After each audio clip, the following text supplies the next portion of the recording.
Hello friends, welcome to my YouTube channel Seated Gurus of Competitions on। Friends मैं Ram sir आप सबों को इस चैनल पे स्वागत करता हूँ। फ्रेंड्स ये सेशन हमारा इवनिंग सेशन है जो कि प्रतिदिन शाम को 6 बजे आता है, जिसमें हम लोग क्लास 10th और 12th की क्लासेस देखते हैं। इसमें जो हमारा चैप्टर चल रहा है friends, metals and non metals का आज लास्ट पार्ट है, आज क्लास का अंतिम पार्ट है। इस पार्ट में हम लोग देखने वाले हैं कि किस तरह से तीन प्रमुख तत्व, तीन प्रमुख धातु जो कि आपके एग्जाम के लिए मस्ट इम्पोर्टेंट है, उन तीन धातुओं के निष्कर्षण के बारे में देखेंगे कि किस तरह से उनका निष्कर्षण किया जाता है। और वो वही जो धातु हम आपको बताएंगे, तीन धातु, उन 3 या 4 धातु के अंदर से ही आपके क्वेश्चंस आने वाले हैं। हम आपको उनकी आज पूरी व्याख्या कल के सेशन में कुछ बताया था, उन्हीं की सेशन की बाकी बातें हम आज की क्लास में आपको बताने जाएंगे।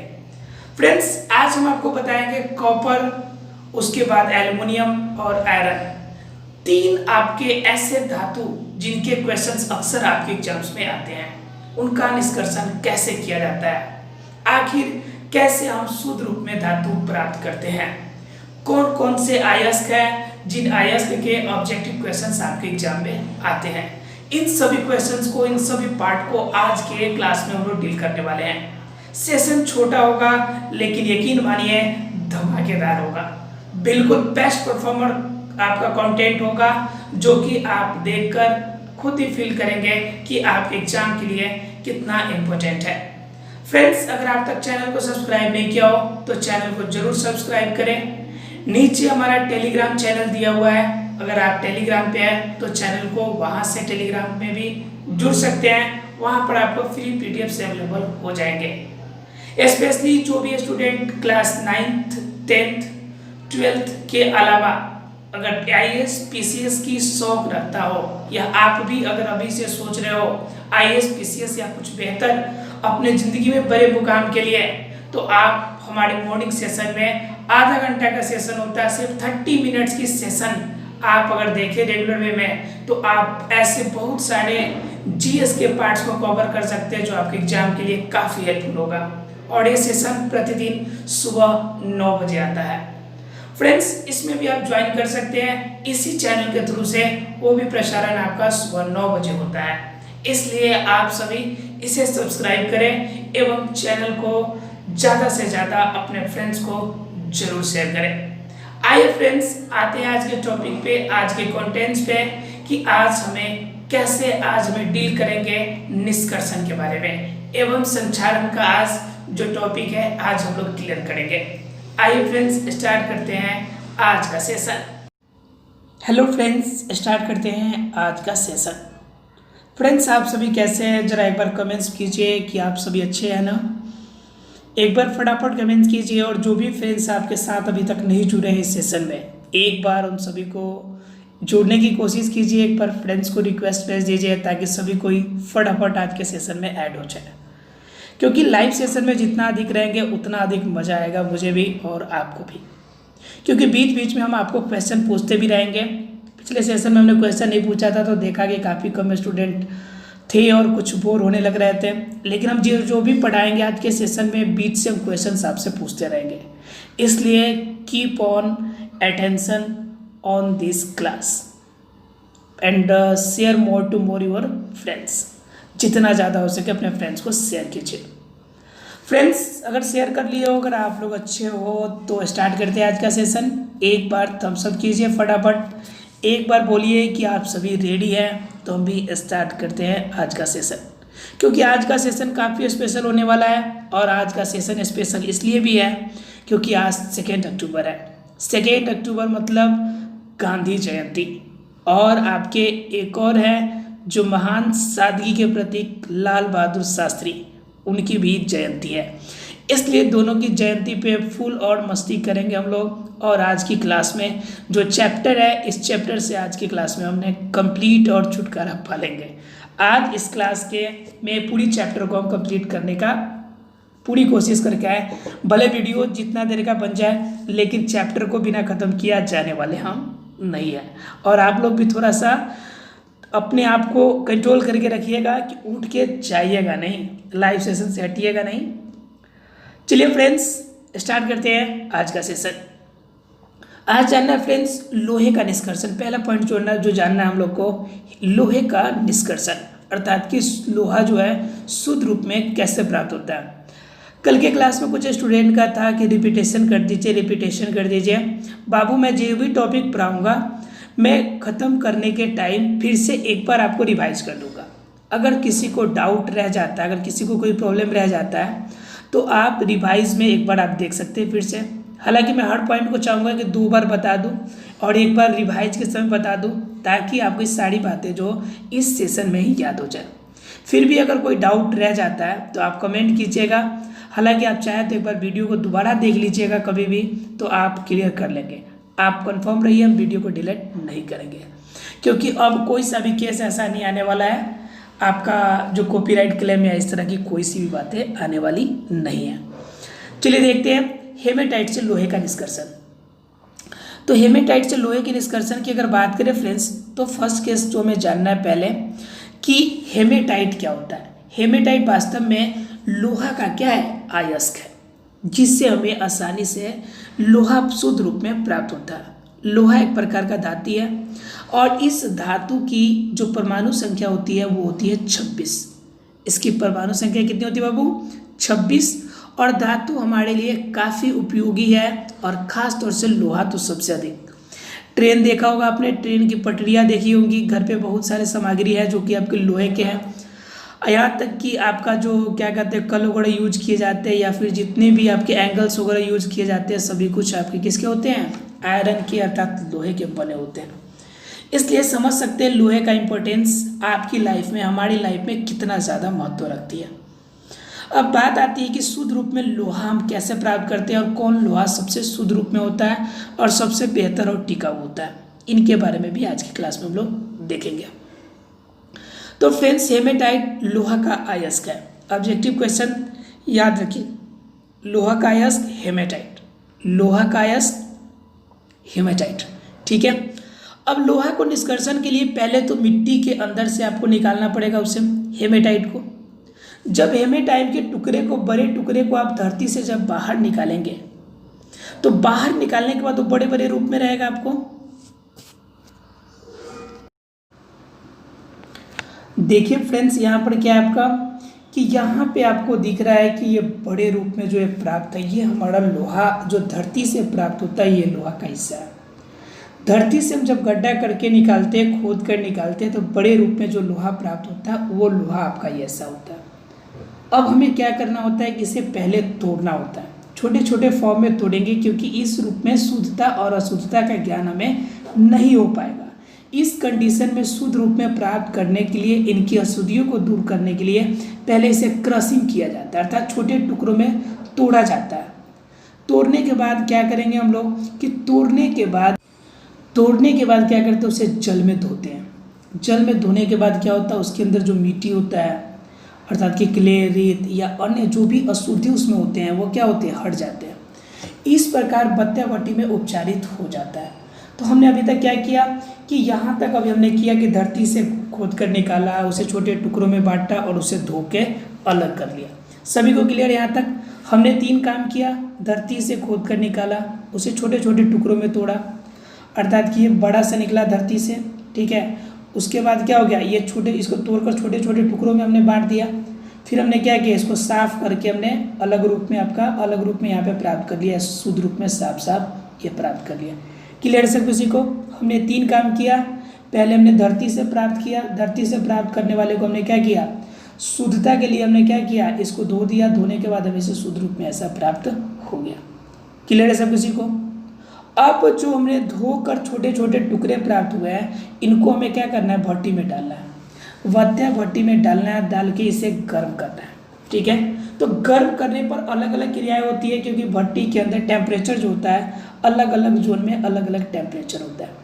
सबसे ऊपर का क्षेत्र जो होता है सबसे कम टेम्परेचर होता है, और सबसे नीचे वाला जो होता है सबसे अधिक टेम्परेचर वाला होता है। जो आपके नीचे का हिस्सा होता है जहाँ से आग लगी हुई है, उस वाले हिस्से में सबसे अधिक टेम्परेचर होता है और सबसे ऊपर कम टेम्परेचर होता है।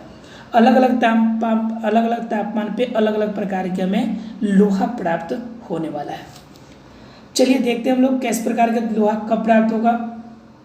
पहला केस पे ध्यान दीजिएगा जरा सा। पहला केस क्या होगा, 873 केल्विन क्षेत्र तक कम किया जाता है, जिससे कि आयरन ऑक्साइड कोक के जलने से कार्बन मोनोऑक्साइड गैस बढ़ने के साथ साथ अपचयित हो जाता है। अब हमने क्या किया कि हमने ये हमारा हो गया क्या, ये हो गया हमारा मान लीजिए कि भट्टी के अंदर हमारे पास क्या है, ये छोटे छोटे टुकड़े हैं, ये छोटे छोटे टुकड़े आपके किसके, आयरन के। इसके साथ हमने क्या मैच कर दिया, इसके साथ हमने मिला दिया कोक। क्या मिला दिया, देखिए कोक के टुकड़े मिला दिए हमने छोटे छोटे, ठीक है। अब इसके साथ जब ये गर्म हुआ तो गर्म होने के बाद क्या हो गया, गर्म होने के बाद इसमें से क्या निकलेगा, इसमें से निकलेगा आपका कार्बन मोनोऑक्साइड। क्या निकलेगा फ्रेंड्स, कार्बन मोनोऑक्साइड गैस निकलेगा, ठीक है। और कार्बन मोनोऑक्साइड गैस और उसके साथ ही आपका जो फेरस होगा, अर्थात कि जो आयरन होंगे, यह ऑक्साइड के रूप में आपका प्राप्त होगा। Fe2O3 जो आपका था वह कार्बन मोनोऑक्साइड के साथ अभिक्रिया करेगा। Fe2O जो 3 था अब किसके साथ अभिक्रिया करेगा, कार्बन मोनोऑक्साइड के साथ, क्योंकि यहाँ पे जो हमने कोक डाला था ऑक्सीजन के साथ अभिक्रिया करके क्या बना लिया, कार्बन मोनोऑक्साइड। अब Fe2O3 के साथ अभिक्रिया करेगा तो Fe2O3 के साथ अभिक्रिया करके फेरस को अलग दे देगा और कार्बन डाइऑक्साइड लेकर वह अलग हो जाएगा। यह केस होने वाला है, ठीक है।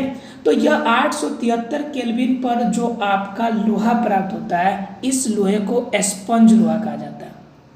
क्या कहा जाता है फ्रेंड्स, स्पंज लोहा, ठीक है। 1873 केल्विन पर जो लोहा प्राप्त होता है उसे स्पंज आयरन या स्पंज लोहा कहा जाता है। इसको निष्कर्षण करने के लिए, निकालने के लिए हम लोग क्या अलग से मिलाए हैं, कोक मिलाए हैं और चूना। दो चीज़ें हमने यूज किया है, कोक और चूना। और कोक और चूना मिलाकर इसे गर्म किया है। गर्म करने के बाद हमें फेरस के ऑक्साइड प्राप्त हुआ है और फेरस के ऑक्साइड कार्बन मोनोऑक्साइड के साथ अभिक्रिया करके शुद्ध फेरस और कार्बन डाइऑक्साइड जो है, दो चीज़ें प्राप्त की है। और इस प्रकार से जो फेरस अर्थात कि Fe प्राप्त होगा या लोहा प्राप्त होगा, उससे स्पंज लोहा के नाम से जानेंगे। बताओ फ्रेंड्स, क्लियर है सब किसी को डाउट है तो बोलिए। अर्थात कि भट्टी में छोटे टुकड़े था, उसे हमने भट्टी में डाला था और भट्टी में डालकर 873 केल्विन तक गर्म किया। कितना केल्विन, 873 केल्विन तक हमने गर्म किया। गर्म करने के बाद क्या हो गया कि यह आपका हेमेटाइट का जो अयस्क था वो टूटा। टूटने के फलस्वरूप फेरस के ऑक्साइड बनाए और कोक जो था आपका ऑक्सीजन के साथ अभिक्रिया करके कार्बन मोनोऑक्साइड बनाया और फेरस के ऑक्साइड कार्बन मोनोऑक्साइड के साथ अभिक्रिया करके कार्बन डाइऑक्साइड बनाया और प्लस में फेरस हमारा क्या हो गया, अलग हो गया। और इसी फेरस को स्पंज लोहा के नाम से जानते हैं। बताओ फ्रेंड्स, क्लियर है कि नहीं क्लियर है।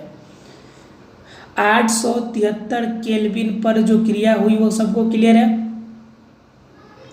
जो हमें हेमेटाइट था उसको गर्म किए, गर्म करने के बाद हमने क्या प्राप्त किया, फेरस प्राप्त किया और आपके कार्बन डाइऑक्साइड हमें प्राप्त हुए। यानी फेरस का ऑक्साइड प्राप्त हुआ था कार्बन मोनोऑक्साइड और उसके बाद कार्बन मोनोऑक्साइड फेरस ऑक्साइड के साथ अभिक्रिया करके फेरस और प्लस में कार्बन डाइऑक्साइड हमें दे दिया। यहाँ पर फेरस जो प्राप्त होगा वह लिक्विड फॉर्म में प्राप्त होगा। इससे हम लोग स्पंज लोहा के नाम से जानेंगे। क्लियर है कि नहीं सबको 873 केल्विन का केस।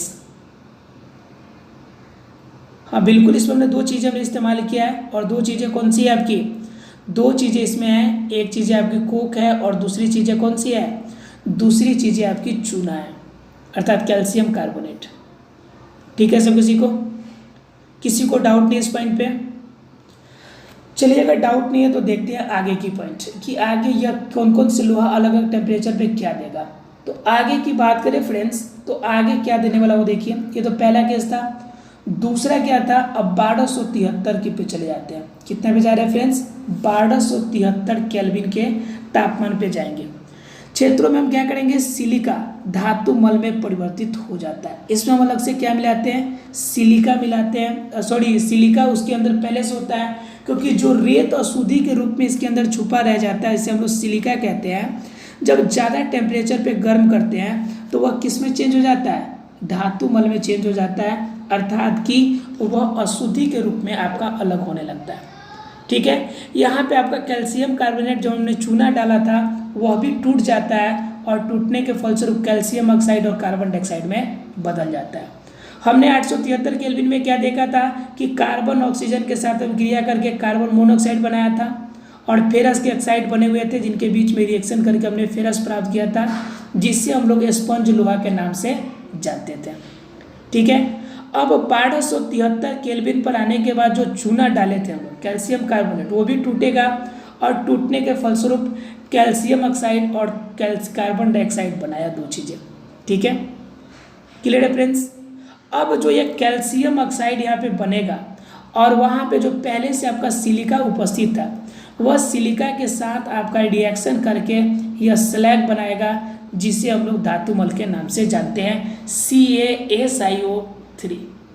क्लियर है सब किसी को। 1273 केल्विन पर कैल्शियम कार्बोनेट टूटना शुरू किया। 873 केल्विन पर सिर्फ एक ही चीज़ आपका रिएक्शन किया था। कौन रिएक्शन किया था? कोक रिएक्शन किया था, ऑक्सीजन के साथ कार्बन मोनोऑक्साइड बनाया था। कार्बन मोनोऑक्साइड बनाने के बाद हमारा क्या हो गया था, कार्बन मोनोऑक्साइड जब बन गया, जब तैयार हो गया, तो कार्बन मोनोऑक्साइड आपका फेरस के ऑक्साइड के साथ अभिक्रिया करके आपका फेरस अलग कर दिया और कार्बन डाइऑक्साइड अलग कर दिया और इस प्रकार के लोहा स्पंज लोहा कहलाया। अर्थात कि स्पंज लोहा कितने आपके केल्विन टेम्परेचर पे प्राप्त हुआ? 873 केल्विन पे। ठीक है, जबकि दूसरा आपका जो धातुमल प्राप्त हुआ कितने डिग्री सेल्सियस पे, केल्विन पे, 1273 केल्विन पे। क्लियर सब किसी को। 1273 पे कैल्शियम कार्बोनेट टूट गया, कैल्शियम ऑक्साइड और कार्बन डाइऑक्साइड में बदला और कैल्शियम ऑक्साइड आपका SiO2 अर्थात सिलिका के साथ अभिक्रिया करके बना लिया CaSiO3। CaSiO3 का मतलब होता है कैल्शियम सिलिकेट और कैल्शियम सिलिकेट जो बना उसी को हम लोग स्लैग या धातुमल के नाम से जानते हैं। एग्जाम में कभी कभी इसके फॉर्मूला भी पूछते हैं, इसलिए फॉर्मूला आपको याद रखना ज़्यादा जरूरी है। तो हमने देखा ये 1273 का केस था। अब देखना है 1573 का केस। कितने केल्विन का टेम्परेचर पे अब काम करना है हम लोग को? 1573 केल्विन। फटाफट 1573 केल्विन जाने से पहले फटाफट बता दीजिए हमें कि आपका 873 केल्विन अर्थात कि भट्टी में डालने से पहले हम लोगों ने कौन से दो चीज़ मिलाए हुए थे भट्टी में? जल्दी फटाफट बताइए।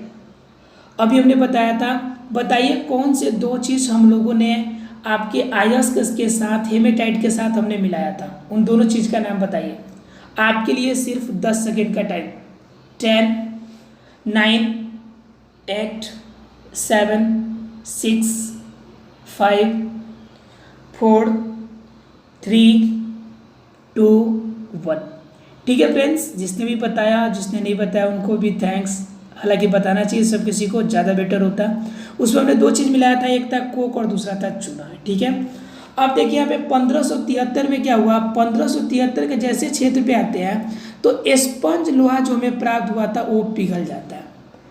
हमने देखा था वहाँ पे फेरस ऑक्साइड जो है अभिक्रिया किया था कार्बन मोनोऑक्साइड के साथ और स्पंज लोहा बनाया था। लेकिन ये स्पंज लोहा 1573 पर आने के बाद स्पंज लोहा बेचारा भी क्या होता है, पिघल जाता है। उसके साथ ही जो इसके आपके अशुद्धि के रूप में इसमें कार्बन होता है, जो हमने क्या किया था, अलग से कोक डाला था, तो कार्बन, फास्फोरस, उसके बाद सिलिका जो यहाँ पे मिला हुआ था, ये सिलिका, ये सभी चीज़ें क्या हो जाती है, घुल जाती है। इतना अधिक टेम्परेचर हो जाता है 1573 कि ये सभी के सभी संगलित हो जाते हैं एक साथ। और संगलित होने के बाद क्या होता है, संगलित होने के बाद गलित पदार्थ जो होते हैं भट्टी पर इकट्ठा हो जाते हैं। अब जब सारा कुछ हो जाएगा तो क्या हो जाएगा, सब कुछ इकट्ठा हो जाएगा। इकट्ठा हो जाते हैं, धातु मल इस पर तैरता रहता है और गलित लोहा जो होता है आवश्यकता अनुसार निकाल लिया जाता है। इसमें धातु मल जो होता है उसमें तो सिलिकेट होता है, अर्थात कि यह क्या होता है आपका धातु की अपेक्षा हल्का होता है, जिसके वजह से उसके ऊपर वाले हिस्से पे क्या होता है, तैरता रहता है। और तैरते हुए के हिसाब से हम नीचे से जो हमारा आपका जो लोहा का शुद्ध रूप में लोहा प्राप्त हुआ है उससे हम अलग कर लेते हैं और ऊपर वाले धातु मल को भी अलग कर देते हैं। बताओ फ्रेंड्स, क्लियर हुआ कि नहीं। पहला नंबर केस 873 केल्विन से शुरू हुआ था। 873 केल्विन में कोक ऑक्सीजन के साथ अभिक्रिया करके कार्बन मोनोऑक्साइड बनाया था। दूसरा केस 1273 में हुआ था, जिसमें आपके जो सिलिका था आपको पहले कैल्शियम कार्बोनेट टूटकर कैल्शियम ऑक्साइड और CO2 में परिणत हुआ था, और वहाँ पर उसके बाद कैल्शियम ऑक्साइड SiO2 के साथ अभिक्रिया करके अर्थात सिलिकेट के साथ अभिक्रिया करके कैल्शियम सिलिकेट बना लिया। और कैल्शियम सिलिकेट जब बन गया उसके बाद केस आया 1573 केल्विन का, और 1573 केल्विन में स्पंज का जो लोहा था, स्पंज लोहा जो था वह भी आपका पिघल गया, कार्बन फास्फोरस सिलिका आदि भी पिघल गए और पिघल कर एक लिक्विड फॉर्म प्राप्त कर लिया, जिसमें कैल्शियम सिलिकेट जो था वह ऊपर की तरफ तैरता रहा और नीचे लोहा तैरता रहा। इस कंडीशन में जो लोहा हमें प्राप्त होती है, इस लोहा को हम लोग ढलवा लोहा के नाम से जानते हैं। बताओ फ्रेंड्स, क्लियर हुआ कि नहीं? स्पंज लोहा, ढलवा लोहा प्राप्त हुआ, ये क्लियर हुआ कि नहीं सब किसी को? बताओ फटाफट, क्लियर है सब किसी को? चलिए, अगर क्लियर है तो देखते हैं आगे का केस। अगला पॉइंट क्या कहता है आपका, वो देखिए। अब क्या करता है, चूना जो पत्थर हमें प्राप्त हुआ, ठीक है, यह आपका सिलिकेट कैल्शियम सिलिकेट बना लिया था। अब इसे क्या करेंगे, यानी कि केस पूरा समझ लीजिए एक बार, शॉर्ट में पूरा केस करना क्या है। ये हो गया आपका बड़ा बड़ा आर्टिकल। एक बार जिसे समझ में नहीं आया हो इस पॉइंट को फिर से देख लीजिए, एक बार सबको समझा रहा हूँ मैं। ये बड़ा बड़ा आपका क्या हो गया, लोहा प्राप्त हुआ। उसके बाद हमने क्या किया, इसको पहले क्या किया, छोटे छोटे फॉर्म में तोड़ दिया। ये देखिए छोटे छोटे फॉर्म में तोड़ के हमने क्या किया, इसे छोटे छोटे फॉर्म में तोड़ दिया। तोड़ने के बाद इसमें हमने क्या किया, अलग से मटेरियल मिलाया। क्या क्या मटेरियल मिला अलग से? अलग से मान लीजिए कि हम ये मिला दिए, क्या ये मिला दिया हमने, कोक मिला दिया। और क्या मिला दिया हमने, ये मान लीजिए कि हमने चूना मिला दिया। इसके साथ क्या मिला दिया, चूना। अर्थात कि यहाँ पे हमने बना लिया, यहाँ पे हमने कर दिया क्या, चूना और प्लस में कोक, ये दो चीज़ हमने यहाँ पे मिला दिया। ठीक है, अब मिलाने के बाद यह जो टोटल रूप में हमें प्राप्त हुआ है, यह जो टोटल हमें प्राप्त हुआ, अब इसको क्या करना है, भट्टी पर गर्म करना है। पहले कितने टेम्परेचर पे गर्म करना है? पहला हमें गर्म करना है वो टेम्परेचर जो हमारा होगा वो होगा हमारा 873 केल्विन का। कितना केल्विन होगा, 873 केल्विन पर पहले इसे हमें गर्म करना है। 873 केल्विन पे गर्म करेंगे तो यहाँ पे जो पहला केस होगा वह केस क्या होगा कि यहाँ पे आपका फेरस ऑक्साइड प्राप्त होगा और कार्बन मोनोऑक्साइड प्राप्त होगा। फेरस ऑक्साइड और कार्बन मोनोऑक्साइड यानी कि Fe2O3 और प्लस में कार्बन मोनोऑक्साइड हमें प्राप्त होगी। उसके बाद जब इन दोनों के बीच में आपसी रिएक्शन होगा तब यहाँ पे शुद्ध रूप में फेरस प्राप्त होगा और प्लस में आपका क्या प्राप्त होगा, कार्बन डाइऑक्साइड बन के बाहर की तरफ निकल जाएगा। क्लियर है फ्रेंड्स? यहाँ पे हमने क्या किया, फेरस ऑक्साइड को गर्म किया, गर्म हुआ कार्बन मोनोऑक्साइड के साथ हमें शुद्ध रूप में फेरस प्राप्त हुआ। ये कितने नंबर केस था, 873 केल्विन का केस था। दूसरे केस की अगर बात करें फ्रेंड्स तो वो आया आपका 1273 केल्विन पर, 1273 पर। 1273 केल्विन पर आने के बाद क्या हुआ कि यहाँ पे कैल्शियम कार्बोनेट टूट गया। क्या टूट गया, कैल्शियम कार्बोनेट टूटा और कैल्शियम ऑक्साइड बनाया और प्लस में CO2 बनाया। कैल्शियम ऑक्साइड और क्या बनाया, CO2 बनाया। कैल्शियम ऑक्साइड जो था इसके अंदर अशुद्धि के रूप में जो सिलिका थी यानी कि SiO2 अर्थात कि सिलिका जो थी इसके साथ अभिक्रिया करके कैल्शियम सिलिकेट बना ली। क्या कर ली, कैल्शियम सिलिकेट। बताओ फ्रेंड्स, यहाँ तक क्लियर है सब किसी को? क्लियर है सब किसी को? छोटे से जगह में ज़्यादा खिचबिच हो जा रहा है क्या?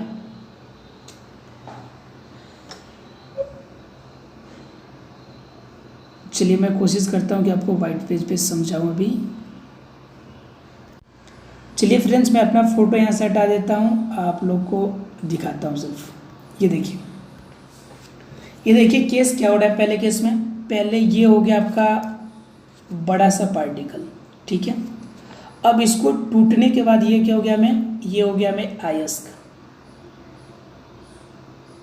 क्या हो गया हमारा, अयस्क, ठीक है। अयस्क को टूटने के फलस्वरूप हमने क्या कर दिया, इसे छोटे छोटे फॉर्म में टुकड़े के रूप में इसे बांट दिया। ये हो गया छोटा छोटा टुकड़ा, ठीक है। अब छोटे छोटे टुकड़े में हमने क्या कर दिया, छोटे छोटे टुकड़े में अलग से हमने क्या कर दिया, इसमें डाल दिया मटेरियल, क्या, कोक डाल दिया।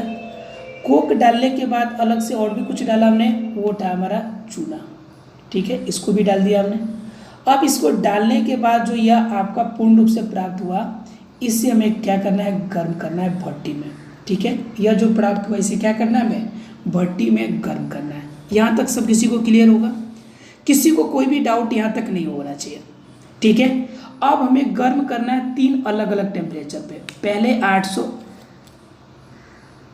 पहला करना है हमें 873, दूसरा काम करना है 1273 और तीसरा काम करना है 1573 केल्विन पे, ठीक है।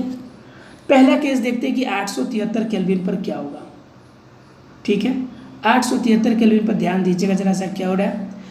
873 केल्विन पर यह हुआ कि हमें जो Fe2O3 अर्थात कि हमारा जो ये था, क्या कहता है, अयस्क था, वह ऑक्साइड के रूप में बदल गया और कोक जो था वह कार्बन मोनोऑक्साइड में बदल गया, ठीक है।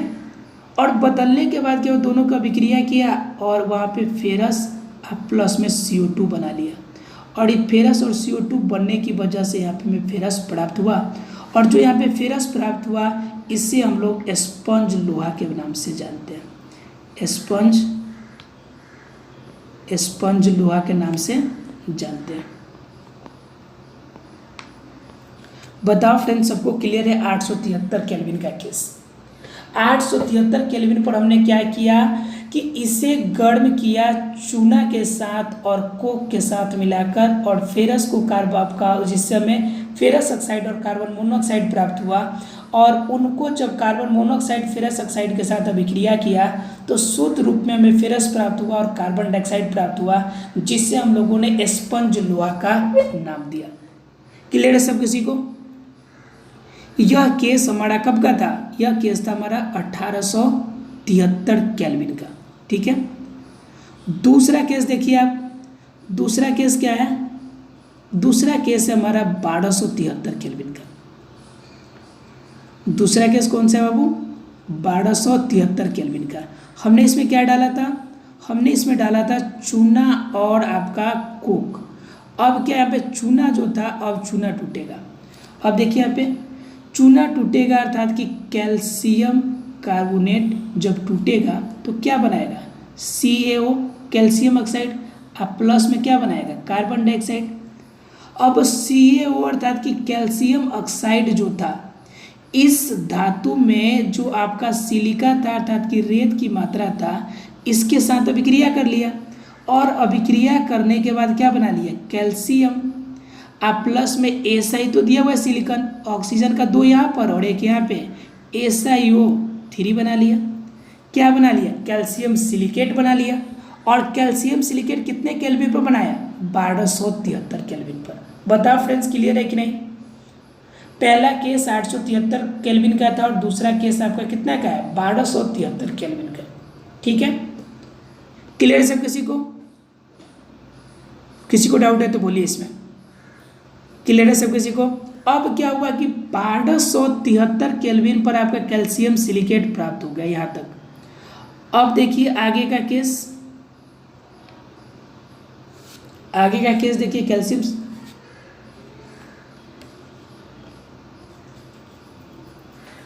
कैल्शियम सिलिकेट रहने देते हैं नीचे।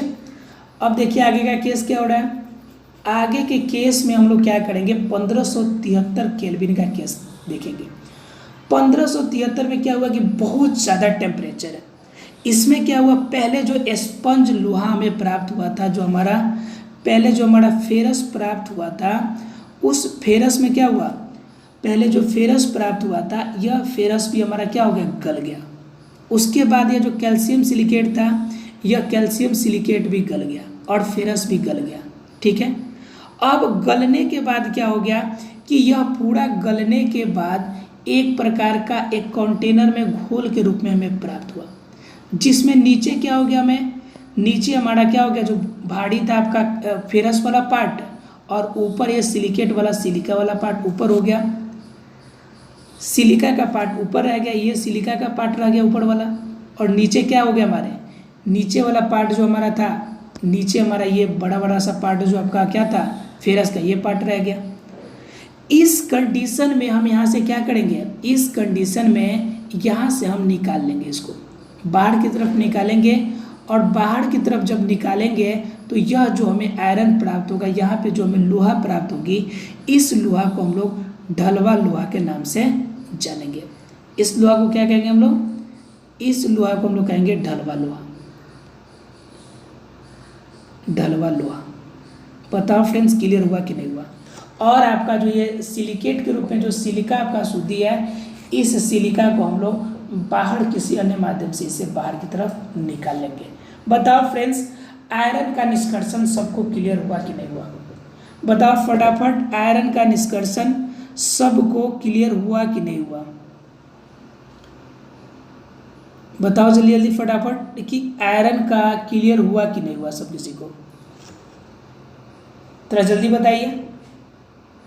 क्लियर हो गया सब किसी को। 873 केल्विन पर का जो केस था मेनली, वह केस सिर्फ और सिर्फ फेरस प्राप्त करने का था। 1273 पर सिर्फ केस क्या हुआ, सिर्फ सिलिकेट प्राप्त करने का केस था।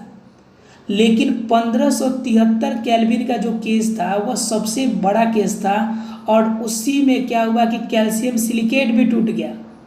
और जो 873 केल्विन पे हमें प्राप्त हुआ था स्पंज वाला लोहा, वह स्पंज लोहा भी टूट आपका पिघल गया। और पिघलने के फलस्वरूप क्या प्राप्त हुआ, हमें कंप्लीट आपका लिक्विड फॉर्म में कंटेनर में आपका प्राप्त हुआ द्रव, जिसमें से हमने क्या किया, नीचे से लोहा को अलग निकाल लिया और आपके अशुद्धि जो सिलिका वाला पार्ट था उसको अलग कर दिया। और यहाँ पे जो लोहा प्राप्त हुआ वह सबसे शुद्ध लोहा प्राप्त हुआ।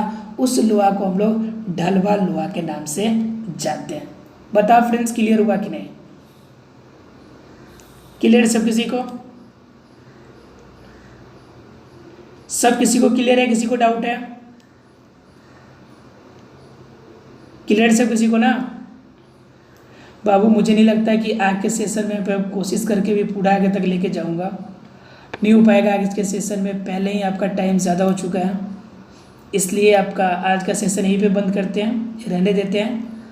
कल के सेशन में हम लोग देखेंगे आगे की एक ही टॉपिक देखेंगे, फिर से एक ही कोई आपका एक या दो अभिक्रिया हो सकती है, एक या दो निष्कर्षण, क्योंकि निष्कर्षण जब तक पूरा डिटेल में आप नहीं समझेंगे तब तक ये कंप्लीट नहीं होगा। आज समझ में नहीं आएगा, मैं फास्ट पढ़ा दूंगा तो फिर कोई बेनिफिट भी नहीं होगा। इसलिए मैं चाहता हूँ कि जितनी टॉपिक पढ़े, एक टॉपिक ही पढ़े, जब तक मैं सेटिस्फाइड नहीं होऊंगा तब तक मैं आपको समझाता रहूँगा। क्योंकि आप सामने तो हो नहीं, आपका चेहरा तो मैं देख नहीं रहा हूँ, इसलिए आपको जब तक समझ में नहीं आएगा तब तक मैं आपको समझाते रहूँगा। इसलिए ये सेशन आपका यहीं पे ख़त्म करते हैं, और कल के सेशन में हम लोग आगे कॉपर, जिंक, एल्युमिनियम, इन तीनों में से किसी के बारे में हम लोग बात करेंगे। देखते फ्रेंड्स अगले सेशन में बाकी चीज़ों को। आज का सेशन आप लोग को कैसा लगा, आप हमें कमेंट्स में ज़रूर कुछ ना कुछ शेयर कीजिएगा, ताकि हम अपने वीडियोस में कुछ ना कुछ सुधार करने की और कोशिश करेंगे। आप पूरे सेशन में हमारे साथ बने रहें, समझने की आपने पूरी कोशिश की, इसके लिए thank you very very much. अगर डाउट इसमें रह गया हो तो आप हमें कमेंट्स ज़रूर कीजिएगा, हम कोशिश करेंगे कि इसको किसी अन्य मेथड से आपको समझाने की पूरी कोशिश करेंगे। Thank you very much once again.